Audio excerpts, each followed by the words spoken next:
সবাই হাত দিয়েছে। আচ্ছা, এটা শুভ উদ্বোধন করা হলো। আপনারা দেখছেন এবিএন 24 সংবাদ। বৈষম্য বিরোধী ছাত্র আন্দোলনে পুলিশের গুলিতে নিহত বেগম রোকেয়া বিশ্ববিদ্যালয়ের শিক্ষার্থী শহীদ আবু সাইদের ভিটামাটিতে দুদিনব্যাপী শহীদ আবু সাইদ হেলথ ক্যাম্প অনুষ্ঠিত হয়েছে। এমন আয়োজনকে সাধুবাদ জানিয়েছেন শহীদ আবু সাইদের পরিবারসহ চিকিৎসা নিতে আসা আগত সেবা প্রত্যাশীরা। আবু সাইদরা যে বৈষম্যের বিরুদ্ধে লড়েছেন সেই স্বপ্ন পূরণে এমন আয়োজন করতে পেরে খুশি আয়োজকরা।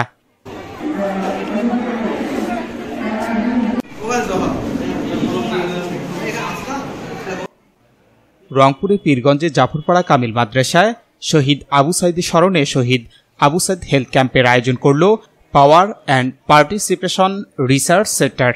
সকাল থেকেই বৈরী আবহাওয়া উপেক্ষা করেই স্বাস্থ্যসেবা নিতে আসছেন সব বয়সীর সেবা প্রত্যাশীরা।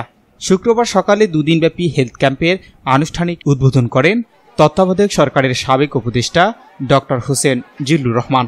এমন আয়োজনে খুশি সেবা প্রত্যাশী সহ শহীদ আবু সাইদের পরিবার। শহীদ আবু সাইদের নামে এলাকায় একটি স্থায়ী হাসপাতাল করার দাবি পরিবারের। মন থেকে এত আনন্দ হইতেছে যে আমাদের গ্রামে এত সুন্দর একটা পরিবেশ বা এরকম অনেক লোক আমাদের আবু সাইদের কারণে এতগুলা লোক সবাই সেবা পাবে একসাথে, এটা মানে গর্বে সকাল থেকে তো আমরা ওই রুমে ঢুকে কান্নাই করতেছি যে আজকে ওর কারণে এতগুলা লোক সেবা শুশ্রূষা পাইতে, তে আল্লাহ ওর যেন অনেক ভালো করে এই কামনাই। এখানে হেলথ ক্যাম্প হচ্ছে, সকলেই যেন স্বাস্থ্য সেবা পায়, এটা যেন চিরদিন থাকে, কোনো প্রতিষ্ঠান যেন গঠিত হয়ে ওঠে। আসলে আমাদের বাড়ি এই অঞ্চল থেকে রংপুর মেডিকেল কলেজ হাসপাতালে যাইতে প্রায় 1 থেকে 1.5 ঘন্টা সময় লাগে। তা প্রধান উপদেষ্টার কাছে আমার জোরালো আবেদন যে আমাদের এলাকায় একটা মেডিকেল কলেজ হাসপাতাল হলে খুব ভালো হবে। আসলে খুব সুন্দর লাগতেছে। আবু সাইদের বীর শ্রেষ্ঠ আবু সাইদের নামে যেন একটা মেডিকেল কলেজ স্থাপন করা হয়। তো আবু সাইদের ওসিলায় এখানে একটা মেডিকেল ক্যাম্প হচ্ছে, তো সকলেই অনেক রুগী আসছেন চিকিৎসা নেওয়ার জন্য। তা আমাদের পরিবারের থেকে একটা দাবি থাকবে, এখানে অস্থায়ীভাবে ক্যাম্প করা হয়েছে, যেন স্থায়ীভাবে এই এলাকাটায় আবু সাইদের নামে একটা যেন মেডিকেল কলেজ করা হয়। এটা আমাদের বর্তমান যে অন্তর্বর্তীকালীন সরকার আছে তার সেই সরকারের কাছে আমাদের দাবি, এবং উনি যদি নাও পারে, যদি কোনো কারণবশত পরবর্তী যে সরকার আসবে দেশে নির্বাচিত, ওনাদের কাছে আমাদের দাবি থাকবে যেন এখানে একটা মেডিকেল কলেজ করা হয়। আমাদের বাচ্চা দুইজনে কানের একটু সমস্যা ছিল, এখানে ডাক্তার দেখালাম, ডাক্তার মোটামুটি ভালো। ধন্যবাদ জানাই এলাকার লোক, এবং পাশাপাশি একটা দাবি করব এলাকার পক্ষ থেকে এবং আবু সাইদের পরিবারের পক্ষ থেকে, সেটা হলো যেন এখানে একটা বড় ধরনের যেন হাসপাতাল করা হয়। এটা আমাদের প্রাণের দাবি। ধন্যবাদ জানাই, প্রাণ ঢালা অভিনন্দন জানাই, এ কারণে যে তারা এই উদ্যোগটা নিছে, নেওয়ার কারণে আমাদের অবহেলিত এলাকার লোকজন যারা আছে, যারা ব্যয়বহুল খরচ করতে পারে না, তাদের জন্য এটা খুবই সন্তোষজনক আর কি। এই যে ওষুধ আমরা বলদীপকর থেকে আসছি, বলে ঢাকা থেকে ডাক্তার আসবে, সেই জন্য ওষুধ নিতে আসছি। ভালো, আবু সাইদের জন্য সবাই চিকিৎসা পাচ্ছে, সবাই টাকা খরচ করে এরকম যাইতে পারে না, গ্রামে এসে চিকিৎসা দিচ্ছে, অনেক ভালো হয়েছে। আমরা চাই এখানে এইরকম যেন একটা হাসপাতাল হয়। না, টাকা খরচ করে কোনোটা যাইতে পারি না, এই জন্য এখানে আইছি, দেখি চিকিৎসা মানে চোখের হলো তারপরে কোমরের ব্যথা, সমস্যার, এগুলোর জন্য আইছি। সেবা নিতে আসা রোগীদের দাবি এমন হেলথ ক্যাম্পের আয়োজন যেন প্রতিবার করা হয়। গরিব দুঃখী সবার জন্য উপকারিতা, আমাদের গাড়ি ভাড়া করে যাওয়া অনেক মানে সময় হয় না, বাইরে গেলে সময় লাগে আর কি, আমাদের অনেক সুযোগ সুবিধা এই ক্যাম্পে যেন বারবার এটা আসে। অত্যন্ত খুশি হয়েছি। আমি নিজেও অসুস্থ এবং ডাক্তারকে দেখাইলাম, ডাক্তারের প্রেসক্রিপশন লিখে দিল, এটা আমাকে অত্যন্ত খুব ভালো লাগছে। এবং জনগণ যে এত সাধারণ মানুষ যে অসুস্থ এখানে আসতে পারে, তারা যে ডাক্তারকে দেখে যারাও উপক্রম হচ্ছে, এটা আমার কাছে খুবই ভালো লাগছে। যেন আরও আসে, যেন এরা চিকিৎসা করে, এবং আল্লাহ তাআলা যেন শহীদ আবু সাইদকেও যেন এর ওসিলায় আল্লাহ জান্নাতবাসী করে। ভালো লাগতেছে, গ্রামের মানুষদের ওষুধপাতি নেওয়া দেখা লাগলো, এই জন্য আবু সাইদ বেহেশতবাসী হোক। আমি খুব সুন্দরভাবে দেখতেছি, আমাকে এটা ভালো লাগতেছে যে ডাক্তারগুলো বা যে বিশেষজ্ঞদের কাছে যাইতে আমাদের অনেক টাকা খরচ হয়, তারপরও যাইতে পারি না ঢাকা বা রংপুরে। তারা আমাদের কাছে আসছে, দোরগোড়ায় চলে আসছে, এজন্য খুবই ভালো লাগতেছে।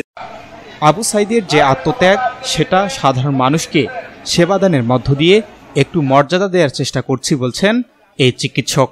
আমাদের ওই সাহস নাই যে অন্যায়ের বিরুদ্ধে দাঁড়াবার জন্য এরকম বুক চিপিয়ে দাঁড়ানো, এটা আমাদের ওই সাহস নাই।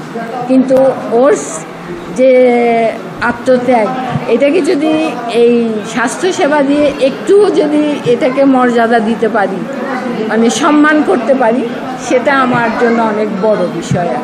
ওর মতো সাহসী, ওর মতো আত্মত্যাগ হয়তো আমরা করতে পারবো না, কিন্তু ওর স্মৃতি এবং আমরা যে আজকে আল্লাহর মধ্যে এই মানুষ যে মানব যে সেবাটা পাবে, এটার তো মানে সদগায়ে জারিয়া হিসাবে আবু সাইদের রুহের কাছে পৌঁছাবে। আবু সাইদের সম্মানে আমরা এটা করছি। আবু সাইদ বৈষম্য দূরীকরার জন্যই জীবন দিয়েছেন, এমন আয়োজনকে সাধুবাদ জানিয়েছেন রাজনৈতিক ব্যক্তিবর্গ সহ শহীদ আবু সাইদের বেগম রোকেয়া বিশ্ববিদ্যালয়ের উপাচার্য। কার্যক্রম যারা হাত দিয়েছেন তাদেরকে আমি ধন্যবাদ কৃতজ্ঞতা জানাই, এবং এই মাধ্যমে আমি এলাকাবাসী আবু সাইদের এই এলাকায় যেন আজকে শুধু 4 আর 5 তারিখ না, এটা যেন স্থায়ী একটা ক্যাম্প হিসেবে গড়ে তোলা হয়, সেই দাবি আমি জানাচ্ছি।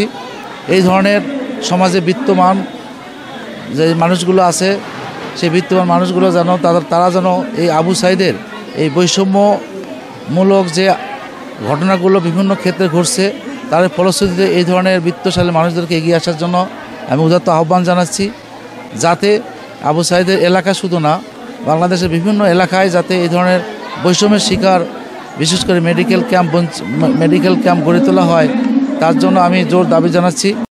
সেবা পায়, মানুষের বৈষম্য দূর করার জন্যই কিন্তু আবু সাইদ রক্ত দিয়েছে, জীবন দিয়েছে, এবং এই আবু সাইদের জীবনের বিনিময়ে অর্জিত যে এই স্বাধীনতা বাংলাদেশকে আজকে বিনির্মাণের জন্য, আজকে এই অঞ্চলের মানুষের সেবা নিশ্চিত করার জন্য যারা উদ্যোগ নিয়েছে তাদেরকে আমরা সাধুবাদ জানাই। মানে বিশেষ করে ভালো ডাক্তার এখানে আসছে, তাদের সেবা নেবে, এবং এটা যেন প্রতিনিয়ত হয়।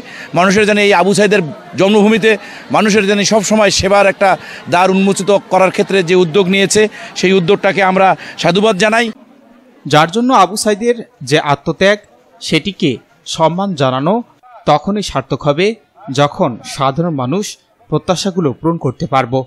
প্রত্যন্ত অঞ্চলেও উন্নত মানের কেন এমন হবে যে সবচেয়ে ভালো সেবাটা শুধু ঢাকা শহরে পাওয়া যাবে, কেন পীরগঞ্জে পাওয়া যাবে না? যে আকাঙ্ক্ষা, কারণ এই আকাঙ্ক্ষাগুলো যদি পূরণ না করি, যার জন্য আবু সাইদের আত্মত্যাগ সারা বাংলাদেশকে এক ধরনের উৎসাহিত করেছে, সেই উৎসাহিত করাটার প্রতি আমাদের সম্মান জানানো তখনই সার্থক হবে যখন তাদের এই প্রয়োজনগুলো আমরা মেটাতে পারবো। এটা শুধু কথার কথা থাকবে না, এটা আমরা শুধু ঘোষণার মধ্যে সীমাবদ্ধ থাকবে না, এটা বাস্তবে এসে এই সেবাগুলো নিশ্চিত করতে হবে। পরবর্তীকালীন সরকার তার দায়িত্বটা পালন করবে, তার মানে নয় যে আমরা সবাই হাত গুটিয়ে বসে থাকবো। আমাদের সবাই নিজে নিজে যেই যেখানে পারি, আমরা কয়েকজন এটা চিন্তা করেছি, হেলথ ক্যাম্প ওদের সাথে আলোচনা করে আমরা এটা করে ফেলছি, যে যেটা পারি সেটা করবো চলি, তাহলে সার্বিকভাবে একটা পরিবর্তনের ঢেউ উঠবে বাংলাদেশে। ওই ঢেউটাই কিন্তু আমাদের অন্যতম কাম্য। আবু সাইদ মুগ্ধরা যে স্বপ্ন নিয়ে তাদের জীবন উৎসর্গ করে গেছেন, সেই স্বপ্ন বাস্তবায়নে সকলকেই কাঁধে কাঁধ মিলিয়ে বৈষম্যহীন একটি সোনার বাংলা গড়ে উঠবে, এমনটাই প্রত্যাশা সবার। Shahinur Rahman, news desk, ABN 24। Alam Sar palace, এখানে TV, fridge, rod, cement, shallow machine ও পাওয়ার টিলার সহজ কিস্তিতে বিক্রি করা হয়। প্রোপাইটার মোহাম্মদ নিস্টার আলম, স্থান Khalaspir, Pirganj, Rangpur. Easy by electronics, এখানে খুচরা ও পাইকারি এবং সহজ কিস্তিতে সিঙ্গার, যমুনা ও অল্টারনি ফ্রিজ সহ সকল পণ্য বিক্রি করা হয়। প্রোপাইটার মোহাম্মদ আব্দুর রাজ্জাক মণ্ডল, স্থান উপজেলা পরিষদ সংলগ্ন, জামতলা রোড, পীরগঞ্জ, রংপুর।